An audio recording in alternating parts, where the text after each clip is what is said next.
안녕하십니까. 오늘은 로마서 7장 말씀 보실 텐데요. 7장은 특별히 율법에 관한 내용을 기록하고 있습니다.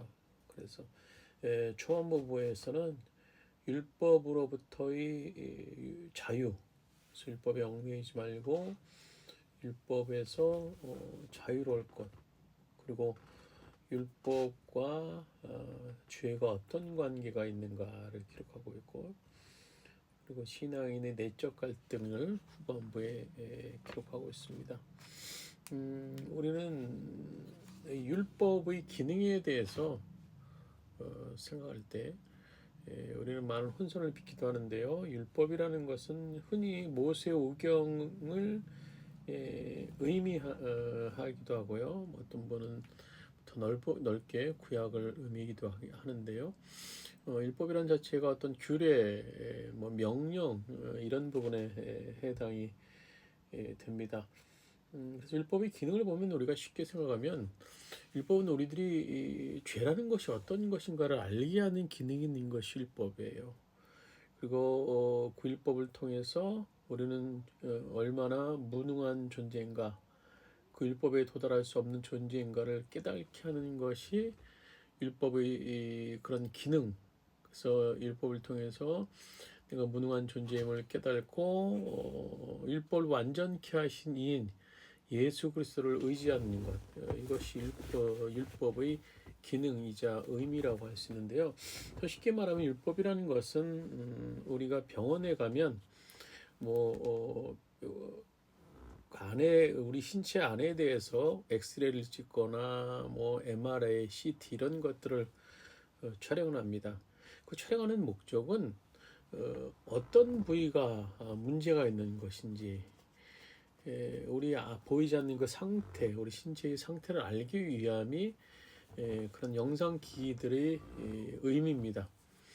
그렇지만 그것을 통해서 우리가 아픈 부위는 치료할 수 없어요. 알아낼 수는 있지만 아픈 부위는 의사 선생님의 적절한 치료, 여러 가지 치료 행위를 통해서 우리가 치료받을 수 있는 것처럼 율법이 바로 그런 기능이 있다는 거예요. 그래서 율법이 필요 없는 것은 아니지만 율법을 통해서 우리가 고침을 받는 것이 아니라 율법을 통해서 내 자신을 보게 되고 내 자신을 봄을 통해서 하나님을 더욱더 의지하게 만드는 것, 하나님을 바라보게 만드는 것이 율법의 기능이라고 할 수 있겠습니다. 오늘 서론이 길었는데요. 7장 5분까지 쭉 읽어 나가도록 하겠습니다. 형제 자매 여러분, 나는 율법을 아는 사람들에게 말을 합니다. 율법은 사람이 살아있는 동안에만 그 사람을 지배한다는 것을 알지 못합니까? 결혼한 여자는 그 남편이 살아있는 동안에는 법으로 남편에게 매여 있으나 남편이 죽으면 남편 법에서 풀려납니다. 그러므로 남편이 살아있는 동안에 그 여자가 다른 남자에게로 가면 그 여자는 간음한 여자라는 말을 듣게 됩니다. 그러나 남편이 죽으면 그 법에서 해방되는 것이므로 다른 남자에게로 갈지라도 가늠한 여자가 되지 않습니까?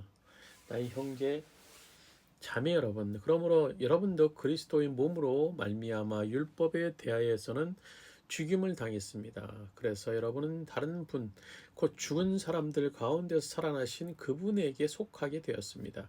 그것은 우리가 하나님을 위하여 열매를 맺게 하기 위함입니다. 이전에 우리가 육신을 따라 살 때에는 율법으로 말미암아 이라는 죄의 욕정이 우리 몸의 지체 안에서 작용해서 죽음에 이르는 열매를 맺었습니다. 그러나 지금은 우리를 올가매었던 것에 대하여 죽어서 율법에서 풀려났습니다. 그래서 우리는 문자의 얽매인 낡은 정신으로 하나님을 섬기지 않고 성령이 주시는 새 정신으로 하나님을 섬깁니다.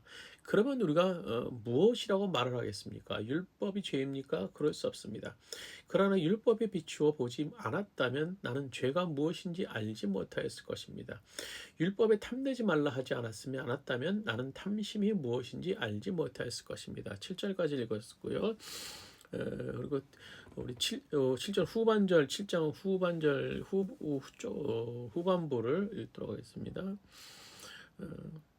19절입니다. 나는 내가 원하는 선한 일을 하지 않고 도리어 원하지 않는 악한 일을 합니다. 내가 해서는 안 되는 것을 하면 그것을 하는 것은 내가 아니라 내 속에 자리 잡고 있는 죄입니다.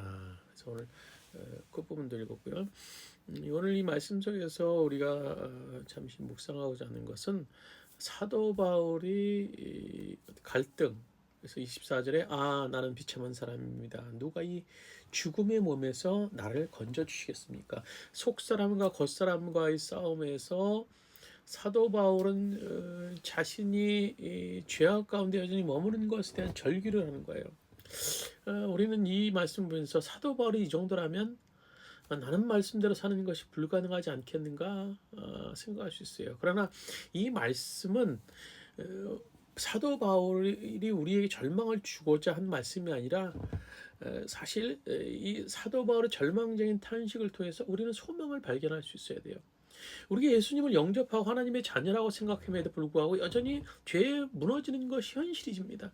참 가슴 아픈 일이에요. 그러나 우리는요, 죄 지었을 때 느꼈던 이 사도 바울의 절망감, 애통함, 무너진 마음, 그래서 나는 오호라 공고한 사람이라고 하는 이 고백이 탄식을 우리가 주목할 필요가 있는데요. 바로 이 탄식이 있기 때문에 하나님의 자녀예요. 우리가 죄 속에서 절망하기 때문에 하나님의 자녀인 겁니다. 죄 앞에서 주님 저 좀 살려주세요 외칠 수 있기 때문에 우리는 하나님의 자녀인 겁니다. 불신자들이 이런 죄로 인해서 탄식하며 애통할까요? 물론 양심의 어떤 기본적인 가치관은 받을 수 있습니다만 그것 때문에 하나님을 찾게 되고 그것 때문에 절규하진 않아요. 말씀 읽지 않았던 것, 전도하지 않았던 것, 기도하지 않았던 것, 또 하나님의 것을 또 분별하여 드리지 못하고 예배 참석하지 못하고 그런 것으로 괴로워하지 않아요.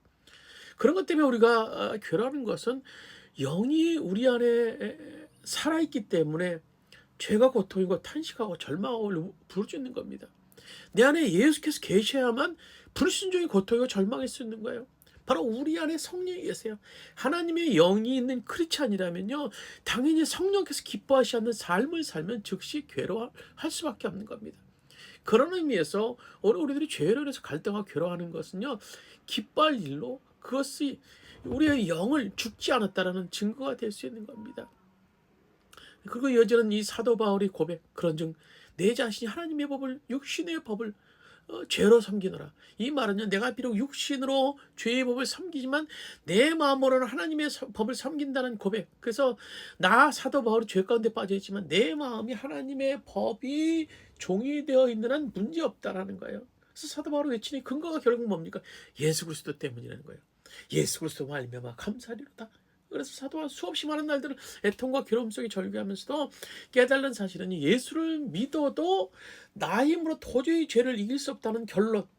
그래서 예수를 믿는다고 해서 우리가 죄악 가운데 승리할 수 있는 것이 아니라 절망 가운데 살지만 그럼에도 불구하고 하나님이 원하시는 삶을 살기 위해서 하루하루 한 발짝 내딛는 걸음을 걸 때마다 성령님께서 그 걸음을 인도하시고 그것 가운데 함께해서 우리들을 성화시킨다는 그런 말씀입니다.